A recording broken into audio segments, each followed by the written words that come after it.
Quantos estão felizes nessa tarde? Eu sou da mesma opinião que o pastor Luciano. A gente não tem como provar que Jesus nasceu nesse dia, mas se convencionou pela cultura da gente comemorar o Natal como o nascimento de Jesus no dia 25 de dezembro. E a pergunta que eu tenho para você é: você já deu os parabéns para o aniversariante hoje? Eu sei que todo mundo aqui ganhou presente, né? Pelo menos a maioria, né?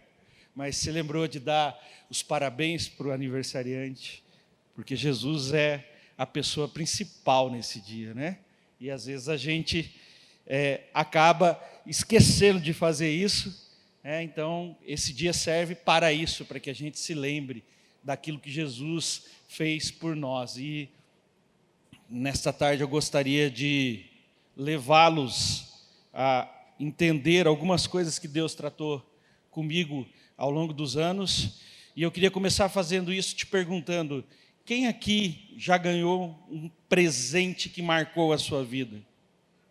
Quem já ganhou? Um presentaço, assim, aquele presente que deixou você assim sem acreditar, tipo, uau, né? Que presente foi esse, né? Eu já tive o prazer de ganhar um carro e eu sei bem do que eu estou falando, né? Você fica assim, tipo, me belisca para ver se foi verdade, né? E eu sei que todos nós, ao longo da vida, acaba tendo essa experiência de uma forma ou de outra, né? Mas nessa tarde eu quero provar para você, né, que esse presente, ele não significa nada perto do maior presente de todos que nós recebemos, da pessoa de Jesus. Esse é o título da minha palavra de hoje, o maior presente de todos, e eu espero que você possa chegar à mesma conclusão que eu cheguei. Quero te convidar a abrir sua Bíblia comigo, lá em Mateus 1. Vamos começar pelas primeiras coisas, né? Nós vamos ler ali do 18 ao 20. Diz assim: ora, o nascimento de Jesus Cristo foi assim: estando Maria, sua mãe, desposada com José, sem que tivessem antes coabitado, achou-se grávida pelo Espírito Santo. Mas José, seu esposo, sendo justo e não querendo infamar, resolveu deixá-la secretamente. Enquanto ponderava nessas coisas, eis que lhe apareceu em um sonho um anjo do Senhor, dizendo: José, filho de Davi, não temas receber Maria, tua mulher, porque o que nela foi gerado é do Espírito Santo. Você pode fechar os seus olhos, por favor? Pai, obrigado, Senhor, por mais esta oportunidade de ouvir a sua palavra. Peço que o teu Espírito Santo tenha liberdade no meio de nós, e que a revelação do maior presente que Jesus nos deu se faça hoje, em nome de Jesus. Amém. Amém, querido? Repete comigo esse finalzinho ali: porque o que nela foi gerado é do Espírito Santo. Isso aí. Agora, aos homens principalmente, pensa você no lugar de José. Como é que você ia estar se sentindo? Qual seria o teu sentimento?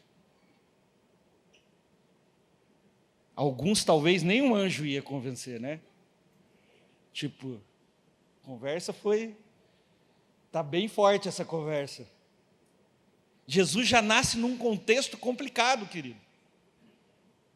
Porque já começa pela concepção dele, que era algo impensável para aquela época. A gente ainda não consegue avaliar a situação de José, porque nós vivemos num mundo muito livre. Mas naquela época isso era um absurdo. Era algo digno de apedrejamento. Era algo terrível que tinha acontecido para José. A mulher que ele escolheu antes de ser dele tinha sido de outro. Como assim? Mas José toma uma decisão, e essa foi uma decisão muito importante, porque nós cantamos aqui hoje, né? Que fomos feitos filhos de Deus, aleluia.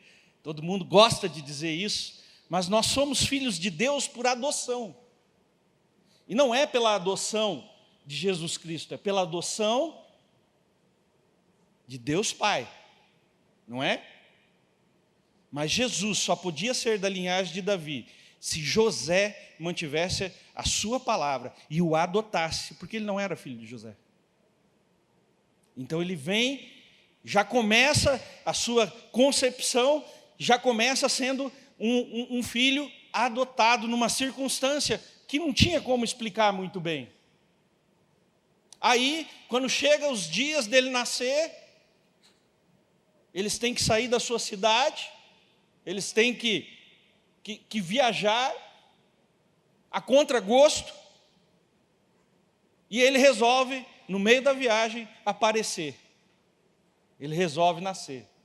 E aí, ao invés, eu fui numa outra igreja esses dias e aí eu perguntei, quis fazer uma graça, perguntei assim, quantas pessoas aqui não nasceram em hospital? E acredita que teve gente que levantou a mão, que não nasceu em hospital. Eu falei, que chato, estragou minha palavra. Então não vou perguntar aqui hoje, que deve ter gente aí também, que não nasceu em hospital. Isso era mais comum antigamente, mas nos dias de hoje, é ruim, é um pensamento que você fica assim, mas como assim não nasceu no hospital?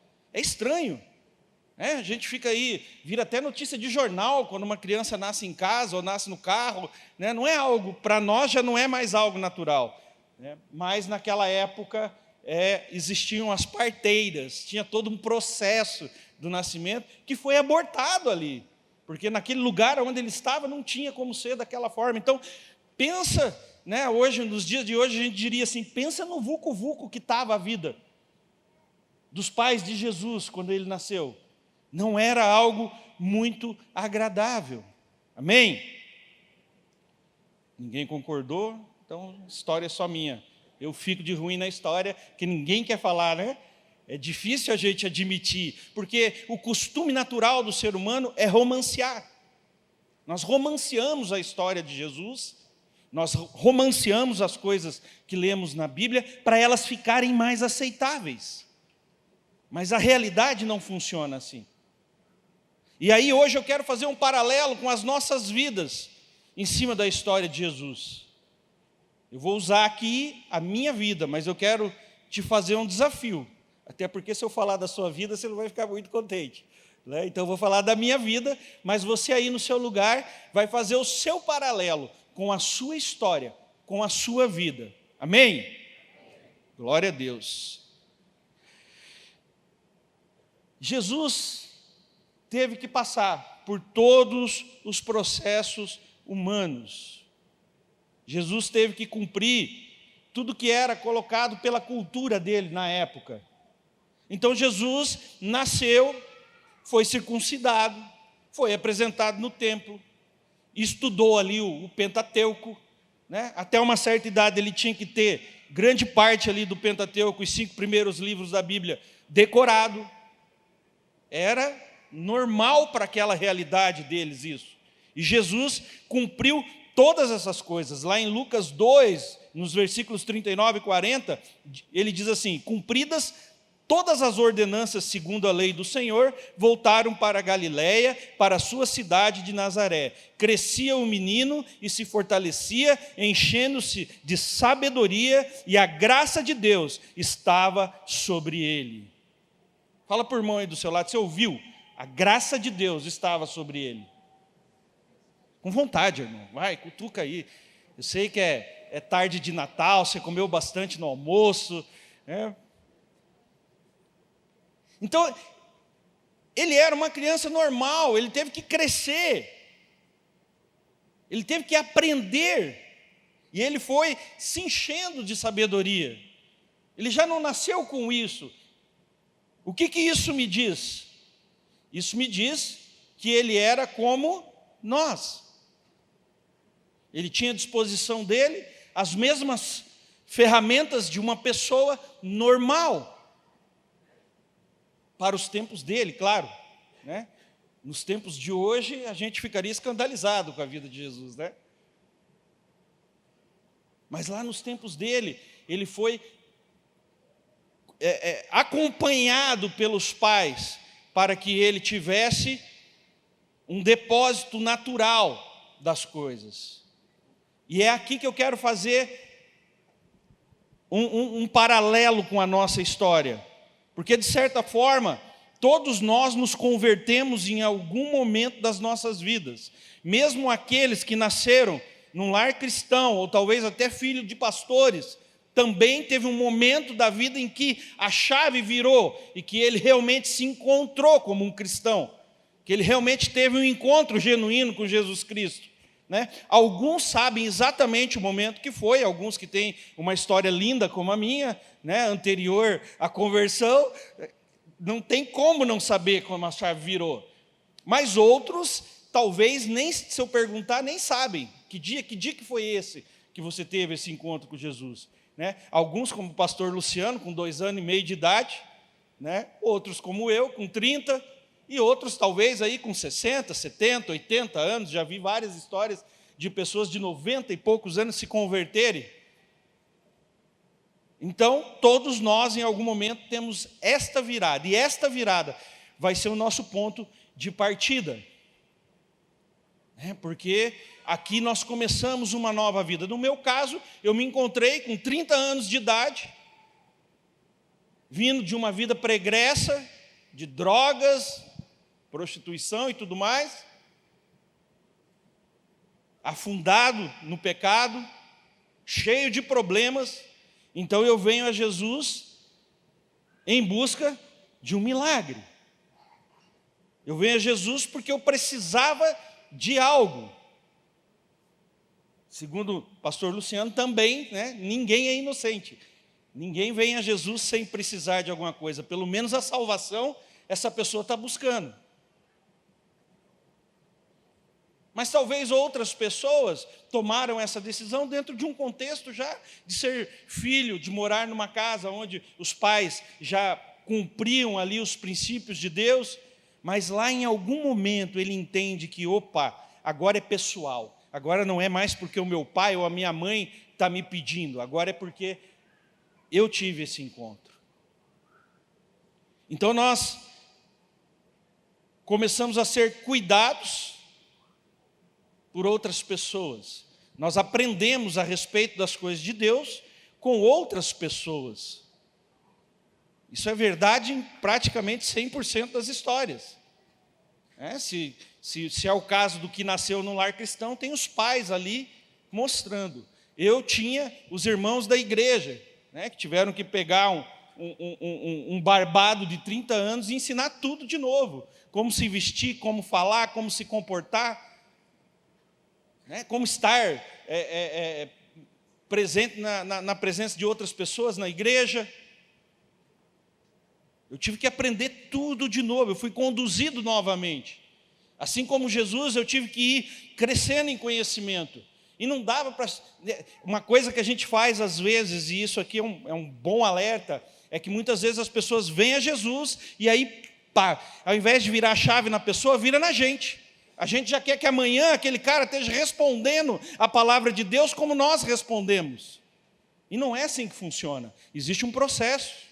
Aquela pessoa vai passar por um processo. Algumas coisas vão entrar nela através do Espírito Santo, outras coisas vão ter que ser trabalhadas, outras coisas ela vai ter que quebrar a cara para aprender.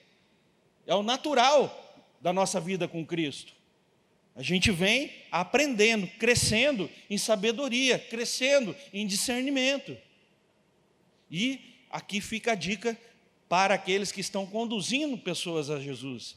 Tenha paciência, tenha amor, sabe? Tenha longanimidade. Não saiu a palavra certa, mas deu para entender. Sabe, insista. Não desista nos primeiros percalços. Tem gente que vai aparecer crente no outro dia, depois de ter o encontro com Jesus. Tem gente que vai levar anos. Isso vai de pessoa para pessoa, é intransferível. Eu não estou aqui dando, você que está aí, que começou agora, não usa isso de desculpa não. Que a gente sabe também quando o cara está sendo malandro. Não é mesmo, irmão? Mas, de uma maneira geral, hoje de manhã eu falei, procure não usar evangeliquez com essas pessoas. Porque as pessoas vêm para a igreja, elas começam a ouvir um monte de termo que elas não entendem. Isso faz com que o processo dela demore mais ainda. Seja simples, seja direto. Use as palavras corretas. Às vezes, eu demorei para entender por que as pessoas levantavam a mão na igreja, irmão. Eu fui entender, meses depois, porque eu tinha vergonha de perguntar e ninguém me disse. Então todo mundo levantava a mão, levantava também, está tudo bem, levantamos junto. Até que um dia alguém perguntou para mim, você sabe por que você levanta a mão? Eu falei, então, é alguma coisa que a gente faz para Deus, né? Mas eu não entendia. Jesus cumpriu todos os passos de uma pessoa normal, inclusive se batizar. Eu acho que é uma luta, é tão estranho, eu consigo fazer um paralelo entre batismo e casamento. Tem gente que cai para dentro da união estável, está vivendo lá amaziado, e tem medo de ir lá fazer um papel no cartório, para poder dizer, sou casado. Simples assim, não dá para entender isso. O cara já é casado, já vive ali há anos com a pessoa dentro da mesma casa, já tem todos os direitos legais conquistados, mas ele não quer fazer o tal do papel, o que assusta ele é o papel. O batismo é a mesma coisa, o cara se converte, muitas vezes fica protelando o batismo, porque acha que não é digno de se batizar, quando é justamente ao contrário, ele tem que se batizar para se santificar. É um processo. Lucas 3, 21 e 22 diz assim, aconteceu que, ao ser todo o povo batizado, também foi Jesus. Estando ele a orar, o céu se abriu, o Espírito Santo desceu sobre ele em forma corpórea como pomba. E ouviu-se uma voz do céu, tu és o meu filho amado, em ti me comprazo. Esse é um momento histórico, é um momento que todo cristão deveria conhecer, porque é o momento que Jesus começa a fazer o esboço daquilo que ele veio para fazer. Então, a primeira pessoa a receber o Espírito Santo após o nascimento de Jesus, quem é? Jesus. Porque existia um processo a ser cumprido, porque ele deixa um trilho. Ele vem, cumpre tudo que ele precisava cumprir como uma criança, como um adolescente, como um jovem judeu. Então ele vem, se batiza e vem sobre ele o Espírito Santo, o reconhecimento do Senhor, de quem ele era. Eu não sei você, mas eu me lembro claramente sobre o dia do meu batismo. Eu acho que a maioria que, se eu perguntar, teve uma experiência ou tem as memórias do dia do seu batismo. Para mim foi muito impactante o dia do meu batismo, porque nós estávamos num lugar com uma piscina e aí eu tinha vindo daquela vida pregressa e todo mundo na igreja conhecia minha vida. O duro do cara que é chamado para dar o testemunho de vida, irmão, é isso. Todo mundo sabe da sua vida, tudo. Tem gente que sabe coisa da minha vida que nem eu sei. Eu lembro que quando eu dava o testemunho no retiro de integração, fiquei por muitos anos dando testemunho no retiro de integração, e aí sempre tinha um irmão que estava lá trabalhando, que ele chegava para mim e ele falava, mas dessa vez você não contou aquilo. Aquilo é legal, aquilo você tem que pôr. E a igreja estava ali também, tão ansiosa como eu por aquele dia do batismo. Hoje pela manhã tinha algumas pessoas aqui que eram da igreja onde eu me converti, e eu estava que não me aguentava, né? E eu me lembro que quando ele me levou às águas, que ele me afundou na água, aquilo acendeu, parecia assim que eram chamas de fogo, aquilo ficou muito claro, e eu saí dali, e quando eu levantei, eu já comecei a chorar, e já comecei a contar, que eu tinha visto uma luz muito forte, que eu achava que era Jesus, que eu não sabia o que era, e eu sei que as pessoas estavam me ouvindo, mas elas olhavam assim para mim, tipo, pode deixar, eu sei que você viu. Mas não por maldade, mas porque elas achavam que eu estava tão ansioso que eu tive algum tipo de crise ali naquela hora, né? Porque eu queria muito aquele momento do batismo. Nós tivemos aqui no último batismo também, né, uma família que emocionou a gente ali, a emoção deles de serem batizados juntos, e isso faz parte da nossa vida. E aí a gente foi para uma tenda, tinha um irmão lá com um batuque, e aí foi um tal de Jacó, segurou o anjo o dia inteiro batendo naquele pandeiro, né, e veio a comida, e a gente se divertiu. E esse irmão, ele não estava lá na piscina, porque ele estava cuidando das coisas do almoço lá, quando eu me batizei. Aí no final de tudo, ele falou: cara, esqueci de te falar uma coisa, o irmão Carlão, que Deus o tenha, já está na glória. Ele falou: esqueci de te falar uma coisa, eu estava daqui olhando você sendo batizado lá, e quando o pastor abaixou você na água, eu vi como se um círculo de fogo rodeasse você. Eu falei: uau! Podia estar lá para contar para quem estava duvidando de mim, né? Mas já valeu ali a confirmação. Acho que Deus faz essas coisas para a gente não ficar se achando, mas foi uma experiência que marcou a minha vida. Foi uma experiência que eu tive que realmente mudou, virou uma chave dentro de mim.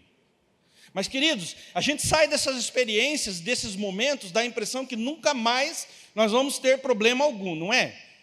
Quem já saiu de experiências com Deus assim, achando: agora que eu botei essa armadura aí, estou com o capacete, estou aqui, estou com tudo, agora não vou errar mais.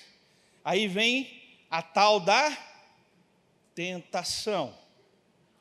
Pensa numa palavrinha que atrapalha o cristão. É a tentação, né, irmã? Não é fácil, né? Ela vem. Uma das coisas que a gente mais ouve nas casas de recuperação é que eles chegam para a gente assim e falam: pastor, como é que eu faço para não sentir mais isso? Eu não queria mais ter vontade de usar droga. Eu não queria mais ter vontade de me prostituir. Eu não queria ter vontade de roubar. Eu oro, mas a vontade volta. Aí eu olho para eles e eu digo assim: cara, você julga ser melhor do que Jesus? Eles assustam. Eu digo: porque a palavra diz que Jesus foi tentado em tudo. Quer dizer, a tentação não vai parar. A tentação não vai parar, mas você tem que estar cheio do Espírito Santo para aprender a lidar com ela, para aprender a antecipar, para aprender a combater quando você não tiver antecipação, que ela te pegue de surpresa. É só através do Espírito Santo. Lucas 4, 1 e 2 diz assim, Jesus, cheio do Espírito Santo, repete comigo, por favor, cheio do Espírito Santo, voltou do Jordão e foi guiado pelo mesmo Espírito no deserto durante 40 dias, sendo tentado pelo diabo. Nada comeu naqueles dias, ao fim dos quais teve fome. Essa foi uma das vezes que Jesus foi testado. Essa ficou registrada. Mas a tentação vem. E, querido, deixa eu te dizer uma coisa: o diabo não me oferece mais drogas. O diabo não me oferece cocaína, não me oferece crack, não me oferece maconha. Porque o diabo não é burro. Ele não vai te tentar na área que você já venceu, irmão. Se tem uma coisa, por ele não ser onisciente como Deus, que ele aprendeu, foi a observar. E ele vai te observar nas suas fraquezas, e você vai ser tentado nas suas fraquezas.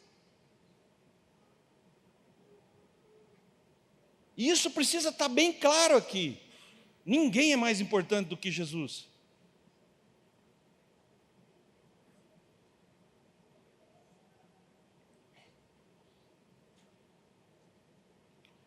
Precisamos estar alertas a isso. Tempo depois que eu estava convertido, estava ali cheio do Espírito Santo, já trabalhando na igreja e tal, aí um dia aconteceu alguma coisa lá, não sei o que foi, que eu fiquei triste, fiquei brabo com o meu líder, e aí eu estava em casa, tinha alguém da minha família sentado numa mesa comigo, numa varanda, bebendo e fumando, e eu falei: quer saber de uma coisa? Me dá um cigarro aí. Eu vou pegar um copo dessa cerveja aí também. Do nada, nem vontade tive, para dizer a verdade, só porque eu estava bravo. E aí, Coloquei a cerveja no copo, peguei o cigarro, quando eu acendi o cigarro já enrolou tudo na minha garganta, fui tentar tomar um gole daquela cerveja para ver se ficava melhor, aí voltou tudo.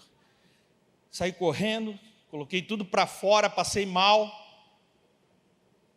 Depois que eu me limpei, que eu caí em si, o Espírito Santo me falou: ei, não é mais como antigamente, agora você é meu. Sabe, queridos, se o diabo não nos tentar, a gente mesmo vai tentar se boicotar. O ser humano tem essa característica de quando está indo tudo tão bem, que ele não acredita que está indo tudo tão bem, ele vai e ele tenta se boicotar. Mas se você tem um relacionamento com o Espírito Santo, ele vai te ajudar com isso também.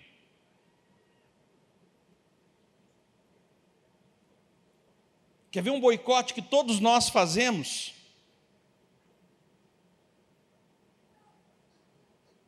Se você for ali em Lucas 4, 28, um pouquinho mais para frente, ele vai dizer assim: todos na sinagoga, ouvindo essas coisas, se encheram de ira e, levantando-se, expulsaram-no da cidade e o levaram até o cimo do monte sobre o qual estava edificada, para de lá o precipitarem abaixo. Jesus, porém, passando por entre eles, retirou-se. Do que isso aqui está falando? Isso aqui está falando de Lucas 18, aonde Jesus lê Jeremias e diz: o Espírito do Senhor está sobre mim. Lembra? Pelo que me ungiu para evangelizar os pobres, enviou-me para proclamar libertação aos cativos, restauração da vista aos cegos, para pôr em liberdade os oprimidos e apregoar o ano aceitável do Senhor. Deixa eu te falar uma coisa: quando você receber o Espírito Santo e você começar a atender ao chamado de Deus para a sua vida e ser usado, e você começar a falar das coisas de Deus para outras pessoas, você vai ser rejeitado. E eu conheço muita gente que usa isso como desculpa para desistir. Queridos, nós não vamos ser 100% aceitos, por melhor que formos. Sempre alguém não vai concordar com o teu jeito.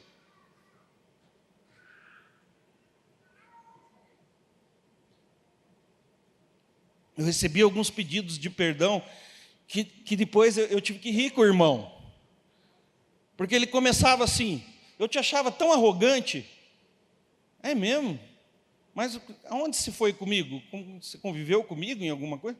Não, eu via o teu jeito de andar na igreja como se fosse o dono da igreja. Digo: uau, mas só por isso você já descobriu que eu era arrogante? Pelo meu jeito de andar? Não, irmão, tem problema na perna. Tem platina, vários pinos na perna, por isso que eu ando meio despojadão assim. Sabe, querido, as pessoas vão nos julgar. As pessoas vão muitas vezes até reconhecer algo de Deus nas nossas vidas, mas não vão aceitar. Talvez os nossos familiares mais próximos vão duvidar da nossa fé. E isso não pode ser desculpa para uma pessoa cheia do Espírito Santo desistir do Evangelho. Jesus, quando assume seu ministério, até os seus próprios irmãos duvidaram dele. A palavra diz que alguns dos irmãos dele não criam. Não foi assim de boa, já bate pronto. Você imagina você crescer dentro da casa com o Filho de Deus, irmão? Não deve ser fácil. Concorda comigo?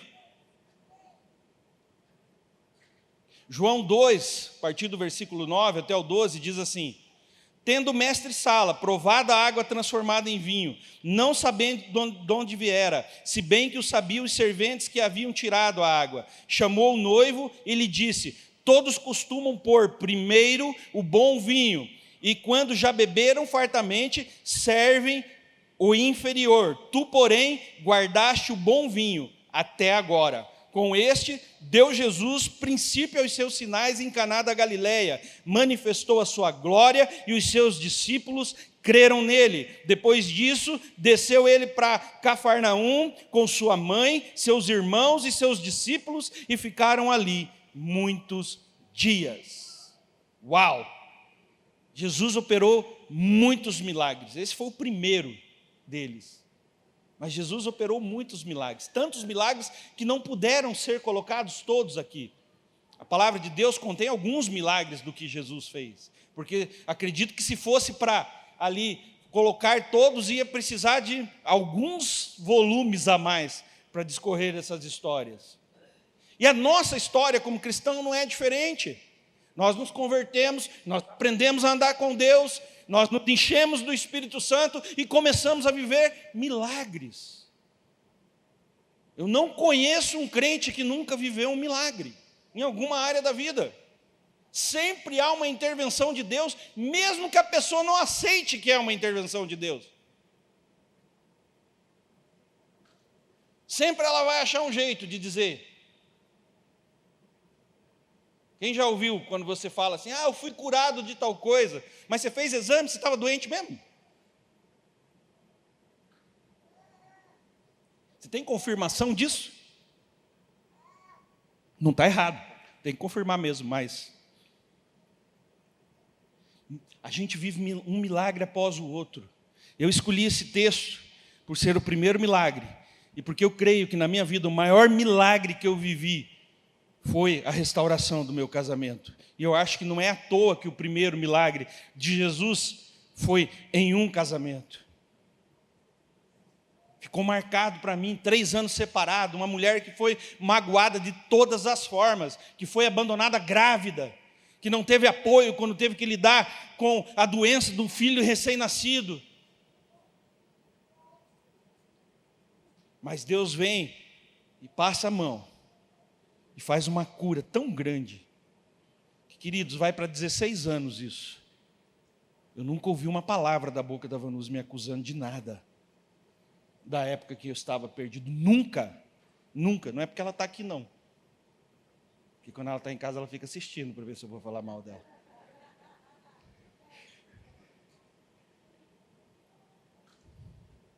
Sabe, os milagres são testemunhos que Deus permite que nós vivamos, para a gente testemunhar a glória dEle. Sabe o que eu acredito, de verdade? Que a gente é passivo. Porque se for ver bem, ninguém merece um milagre. Eu não me sinto merecedor de um milagre. Mas mesmo assim Deus intervém, Ele ouve as minhas súplicas, e Ele opera milagres na minha vida. E às vezes milagres que eu nem fico tão grato por eles.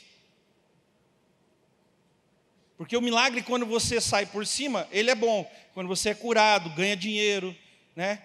Agora, o milagre do livramento, às vezes você não fica nem sabendo, você só fica brabo porque o carro quebrou, porque a barreira caiu, porque inundou, porque teve problema, porque não pude viajar, porque o dinheiro não deu, porque não sei o quê. Mas se a gente pudesse ter acesso ao vídeo do pós, na linha do tempo em que o milagre não tivesse acontecido, a gente ia ter muita história para contar.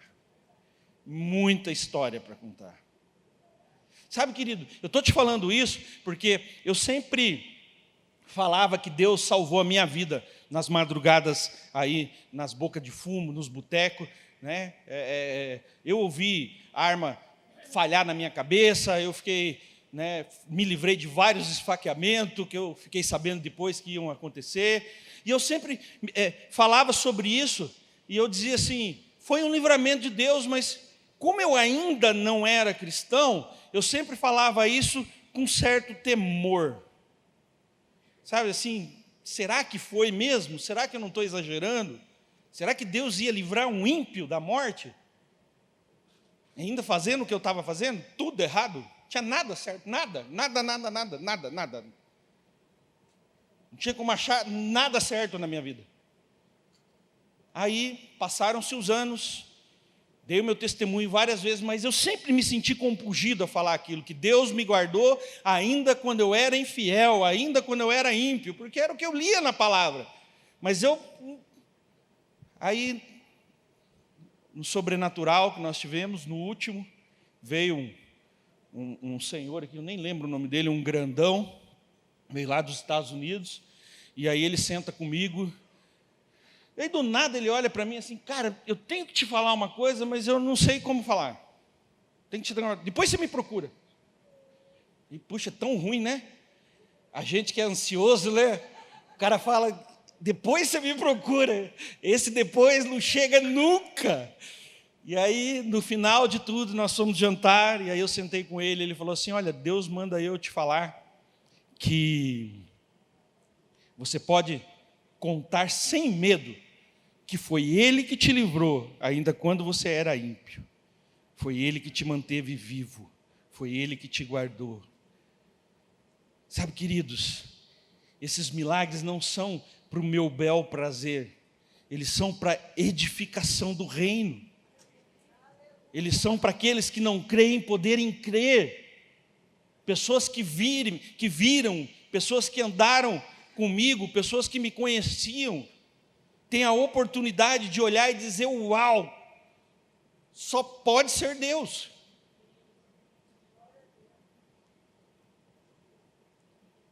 Um pouquinho mais para frente, ali em João, um pouquinho depois disso,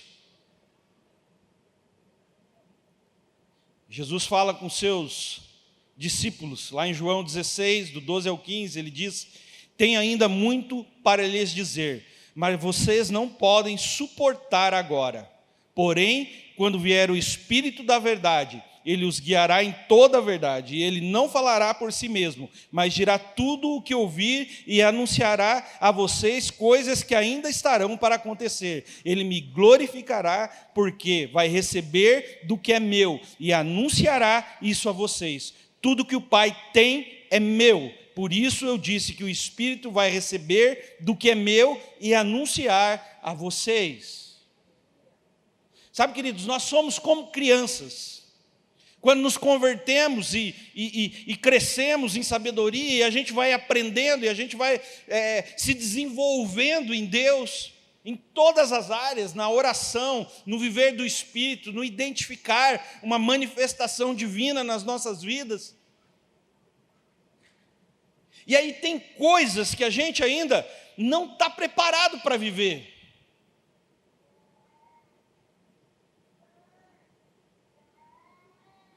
Pega uma Ferrari e bota na mão do menino de 10 anos para você ver o que vai acontecer. Pega uma moto, uma Harley Davidson, coloca na mão de um moleque para você ver o que ele vai virar. Sabe, tem coisas que simplesmente na vida cristã a gente não está preparada para viver. E Jesus está aqui dizendo que Ele recebeu do Espírito Santo, que Ele está cheio desse Espírito Santo, mas que tem coisas que nós só íamos entender depois de ter um relacionamento sincero com o Espírito Santo. É só através do relacionamento com o Espírito Santo que certas coisas se revelam. Por isso que às vezes você fica brabinho quando o pastor Luciano fala alguma coisa aqui que está na Bíblia, que você já leu 1000 vezes e não conseguiu entender, aí ele fala, você fica com cara assim, tipo, mas era tão simples assim? Revelação. O Espírito Santo, o Espírito da verdade, que traz a revelação da palavra. E essa é a nossa diferença. Esse é o nosso chamado, ter essa revelação, para compartilhar da revelação das coisas de Deus com outras pessoas. Em Atos 1, do versículo 3 ao 5, diz, depois de ter padecido, Jesus se apresentou vivo aos seus apóstolos, com muitas provas incontestáveis, aparecendo-lhes durante 40 dias e falando das coisas relacionadas com o reino de Deus. E comendo com eles, deu-lhes esta ordem: não se afastem de Jerusalém, mas esperem a promessa do Pai, a qual vocês ouviram de mim. Porque João, na verdade, batizou com água, mas vocês serão batizados com o Espírito Santo. Uau! Sabe, Jesus, ele vem percorrendo uma trajetória, ele vem ensinando dentro de um processo, para que eles aguentem essa revelação, para que eles entendam que agora, eles vão ter à disposição deles, o mesmo Espírito Santo que estava à disposição de Jesus. Hoje nós cantamos aqui, né? Jesus, o homem mais notável, o único homem que conseguiu cumprir as Escrituras sobre a vida dele, o único homem que conseguiu viver de forma completa os ensinamentos, o único homem,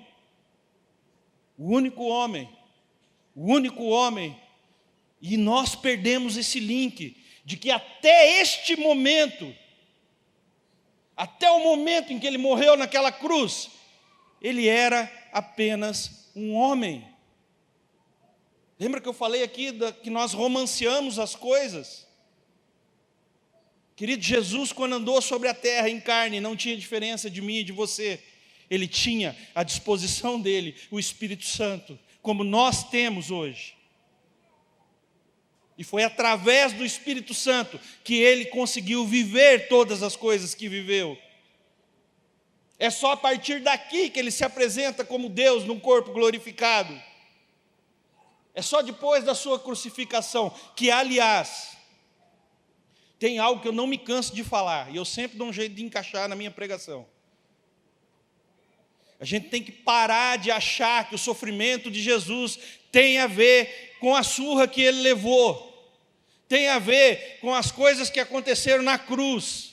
Querido, deixa eu te falar, não foi um privilégio ser crucificado. Aquilo era natural de acontecer naquela época. Os piores bandidos eram crucificados.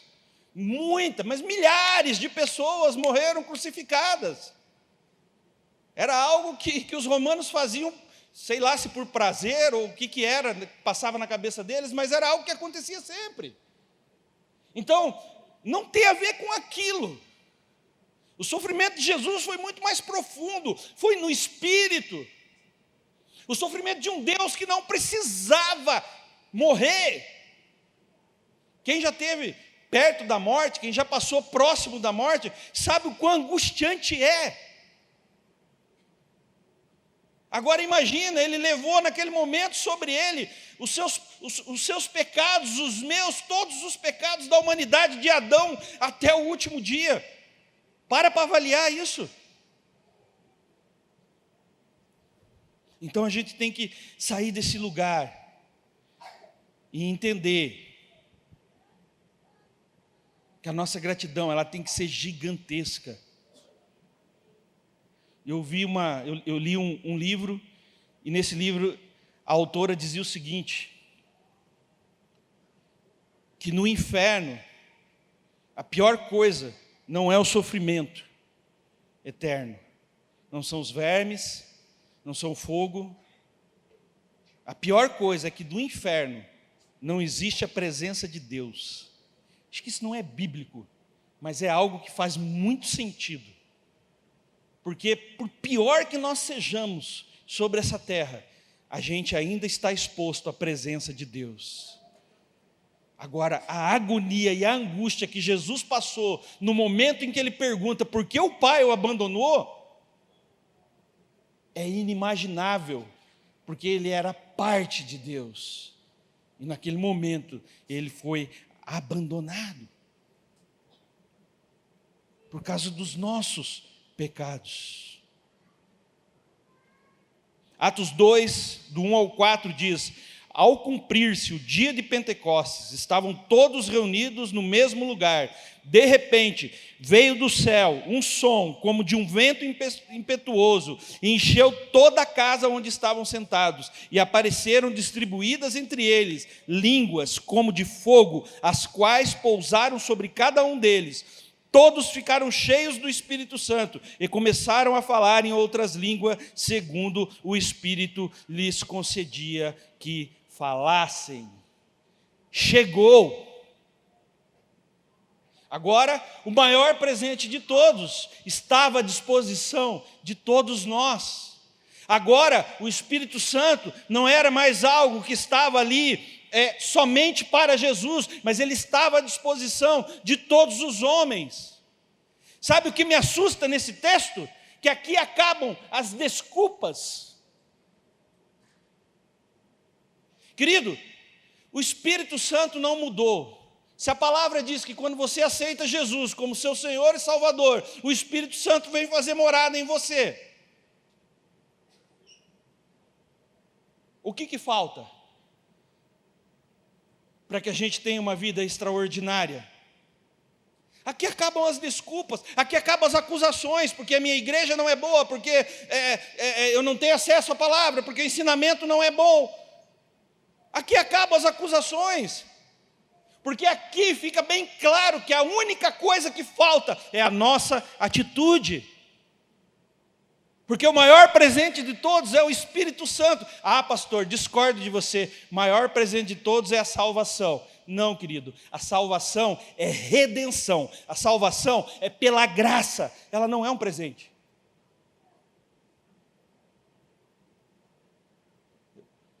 Eu me lembro que estava um dia orando na igreja, lá no Água Verde ainda. Eu estava todo crentinho, trabalhando na igreja, chegando cedo para orar, ficava ali 1 hora antes orando, Marcelo Bonfim tocando. Né? Lembra dessa época, Marcelo? Todo dia, né? E aí o Espírito Santo fala comigo: ei, lembra do celular que você roubou da sua mãe para você fumar crack? Tanta coisa boa para me lembrar na hora da oração, né? E eu, uau, lembro. Falou, então, você vai sair daqui agora e você vai comprar um celular para ela. E eu já estava por ali os dias do aniversário da minha mãe, e eu me lembro que eu dei uma negociada com o Espírito Santo, e eu falei, sim, eu vou comprar um celular, vou dar de presente para ela no dia do aniversário. Ele falou, não é um presente, é restituição, é redenção. É para comprovar aquilo que eu fiz na sua vida. E o milagre não estava na devolução do celular, mas sim em eu admitir que tinha feito aquilo. E é por isso que eu digo que a salvação não é um presente, é redenção. O nosso maior presente que nós recebemos é o Espírito Santo vir fazer morada em nós. O pastor Luciano falou uma coisa aqui numa pregação que ficou no meu coração. Eu acho que foi até lá no Água Verde que eu vi ele falar isso. Ficou no meu coração muito tempo. Ele contou uma história de alguém que estava conversando com ele e que dizia que quando nós chegássemos lá, que ia perguntar para Moisés como foi ver as costas do Senhor, né? Pensa, Moisés que estava ali naquela intimidade toda com Deus a ponto do seu rosto brilhar. Aí ele responde para a pessoa assim, não, eu imagino ao contrário, eu imagino que Moisés vai olhar para você e vai dizer assim, e aí, como é que é ter ele dentro de você? Sabe, gente, nós precisamos retomar essa paixão de entender que nós somos escolhidos para fazer morada do Espírito Santo. Agora, o Espírito de Deus já não está mais numa caixa, dentro de uma tenda, Ele está dentro de nós, Ele é acessível 24 horas por dia, 7 dias por semana. Nós não usufruímos porque não queremos, porque somos fracos muitas vezes. Mas Ele está lá, sedento do nosso contato.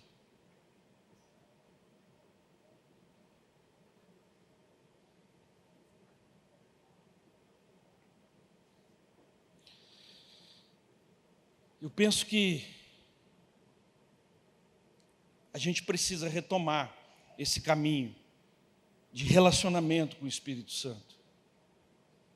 Um relacionamento diário em todas as coisas. Porque, queridos, a gente faz uma brincadeira, né? Pastor não é bombeiro, mas a gente está sempre apagando fogo. E às vezes a gente acha que o Espírito Santo é bombeiro também. Porque a gente só corre para o Espírito Santo depois que já deu ruim. A gente tem que aprender a consultá-lo sempre antes das nossas atitudes. E esse era o segredo de Jesus. Jesus não fazia e jogava para o Espírito Santo resolver.